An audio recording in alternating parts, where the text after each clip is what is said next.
we're able to bring you the Bradley Beal news, which I guess isn't really news, but we were able to bring you what we heard regarding Bradley Beal being willing to waive his no trade clause to come to Sacramento. And then we've got the news that the Sacramento Kings are pursuing OG Anunoby in trade discussions. I know everyone's number one concern is what would that cost. I could tell you, in fact, I have no idea what that'll cost, but what we can tell you is from two different people involved in this, Keegan Murray is not involved in these discussions. Now, maybe Toronto was pushing for him to be. I have no idea, but right now, at least as it pertains to OG Anunoby, the Sacramento Kings, and this lines up with things that Matt George talked about yesterday, and then I'm very confident it'll line up with what we hear from James Ham later.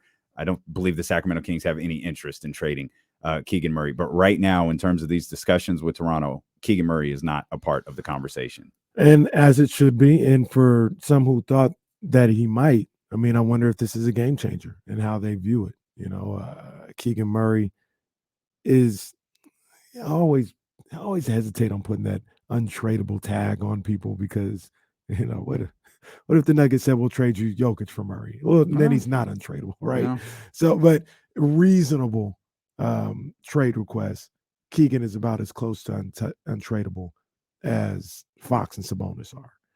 And when you talk about trying to improve your team by trade, whether it's getting OG or Bradley Beal or anybody like that, Keegan's one of them guys that, he's not available. And if you can get a deal done and improve your roster and keep Keegan Murray, which is ultimately the goal for Monty McNair, come on, you're making big moves here. You're making big moves. I think Toronto would obviously probably start by asking for that, but I don't know if they're in a position to demand that we're only going to do a deal if Keegan Murray's involved. Yeah, I don't know. There's a lot of I saw a lot of responses to the tweet yesterday, and even some from Kings fans involving the Zach Lowe report last year about Indiana and Memphis offering allegedly 3 first-round picks, and the line from Masai Ujiri was, they want a good player in return. Well, that's fine. That was February. That was with the season, the play-in, the playoffs. Still, Nick Nurse. That was a different version of the Toronto Raptors. And, you know, whether we like it or not, you know, in this case, I think Kings fans will like it. The price changes, man. Yeah.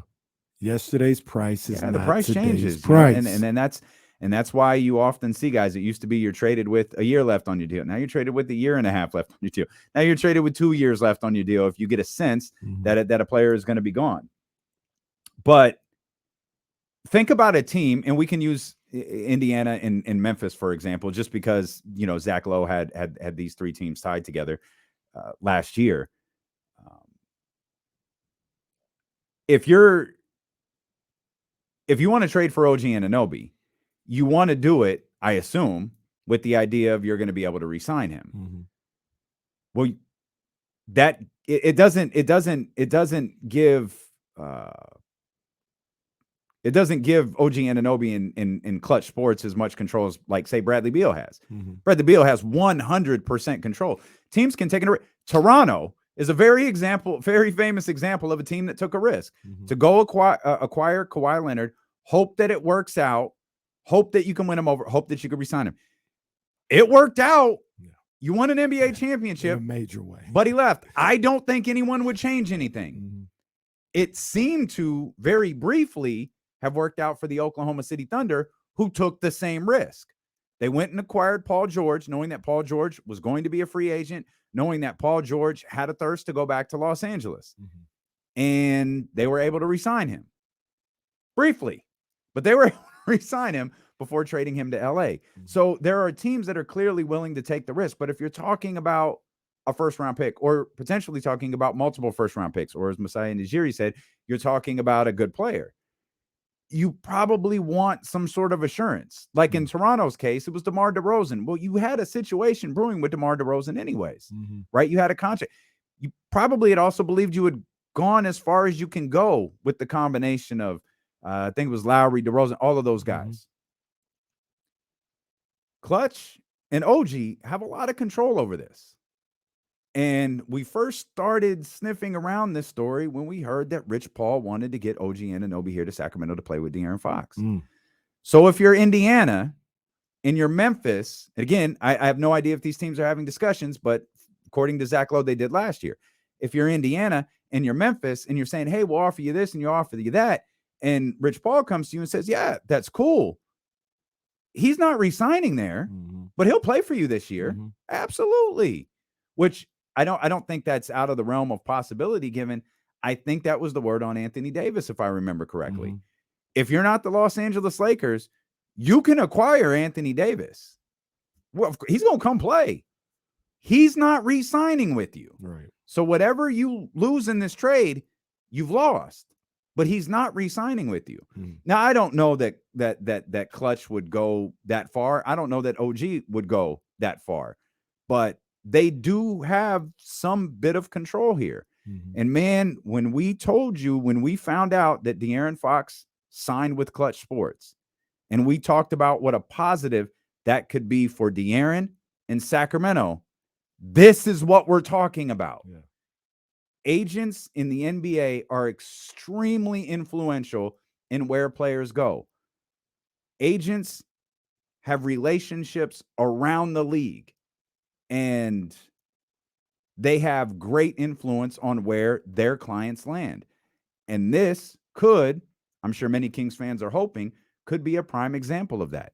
If Clutch wants OG here in Sacramento with De'Aaron, they have a lot of leverage to make that happen. But there could be, we like Sacramento, we like Team A, Team B. And then it boils down to, do the Kings, Team A or Team B, give Toronto the best deal? Yeah. And it goes even further when you talk about, OG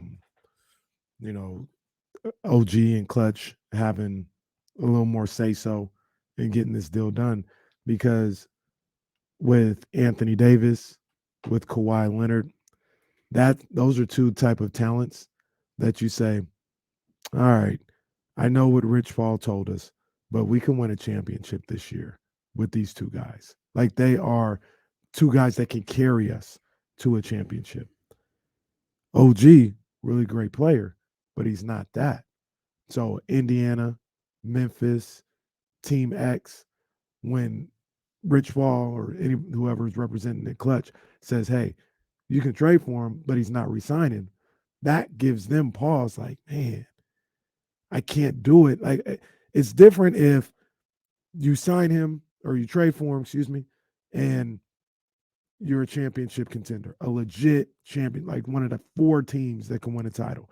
That's different.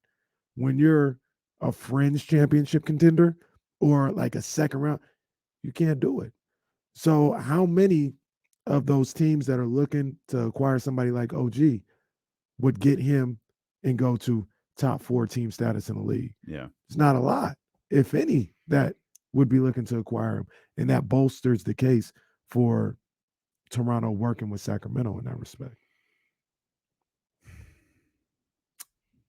Could Golden State be one?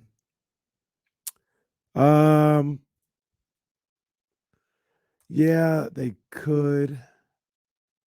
Yeah, they could. But I was trying to work a deal out in my head really quick. Probably something that includes Kuminga, Jordan Poole, Kuminga.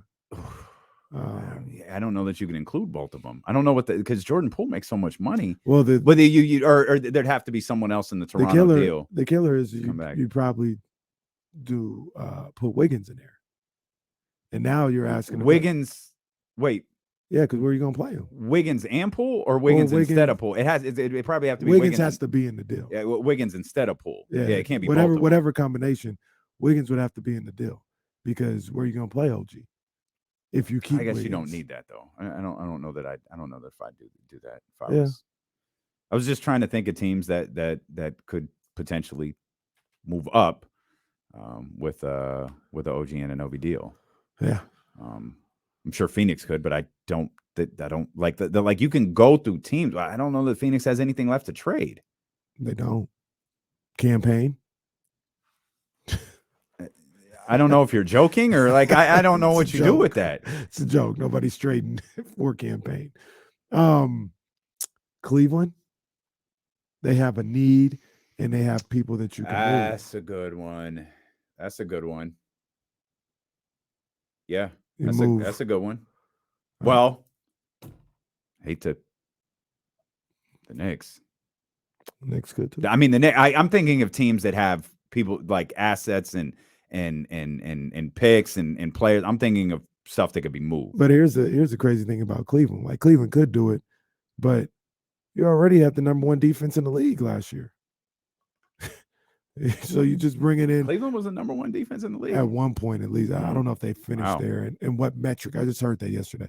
I don't know what metric, but I mean, you had one of the top 5 defenses in the league. Sure. So bringing in a guy like OG, I mean, that's really not what you needed. You needed somebody that can get you a bucket. Mm-hmm. You know,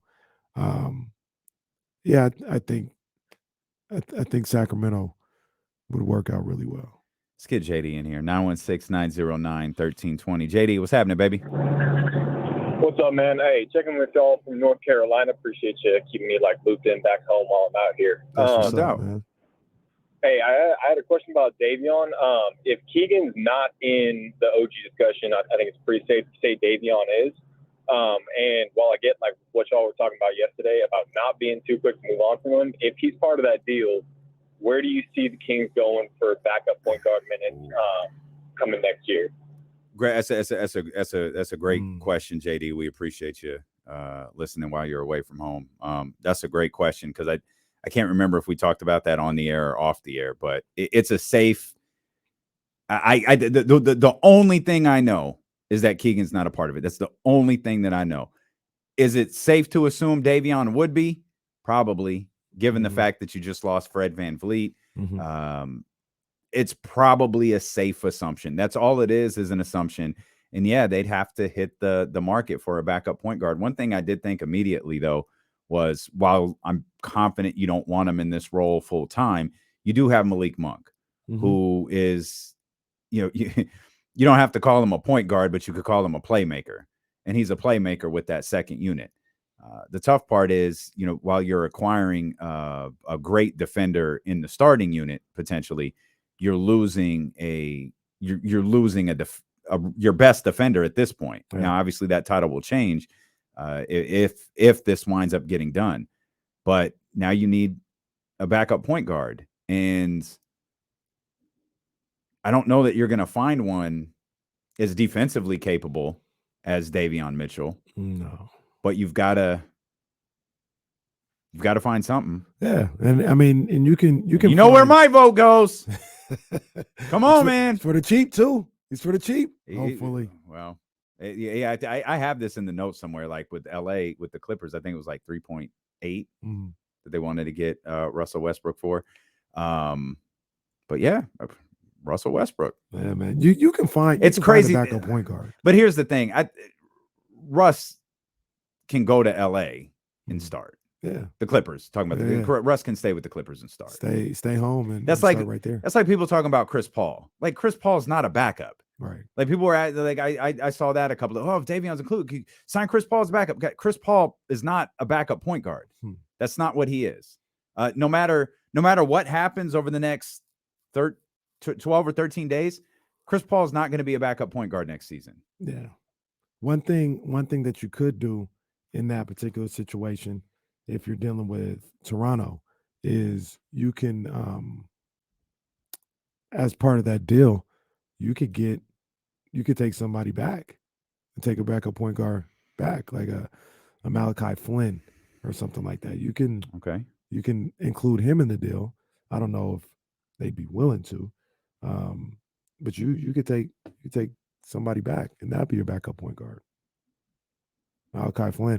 I really liked him coming out of San Diego State. Well, they might need a backup point guard too, though. Yeah, but they could either draft one or they'd probably be in the market for getting start. And it goes back, and I'm glad you said that because it goes back to something we were talking about yesterday. I'd really fight to keep 24. You do what you have to do after that. I again, it's not a deal breaker. I'd raise my voice. I'd fight to keep 24. Again, it's not a deal breaker, but I'd keep swinging. Yeah. J Lo, he says Batten better than Flynn. I like him too. Either one, like you can use that guy in the trade and use him as your backup. So I mean they got options, but Jesse suggested Dennis Schroeder.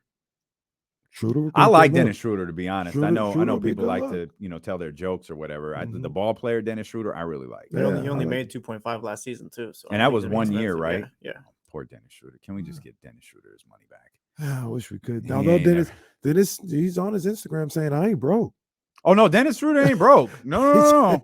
Dennis Schroeder, like, don't cry for me, Argentina. No, you see what I'm posing in front of, right? You see this phantom I'm posing in front of? He ain't broke, but he could have been richer. He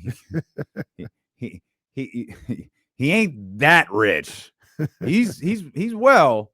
I mean, he's probably like one notch above Kenny Caraway, but he's not like he's not like where Uncle V is and the rest of those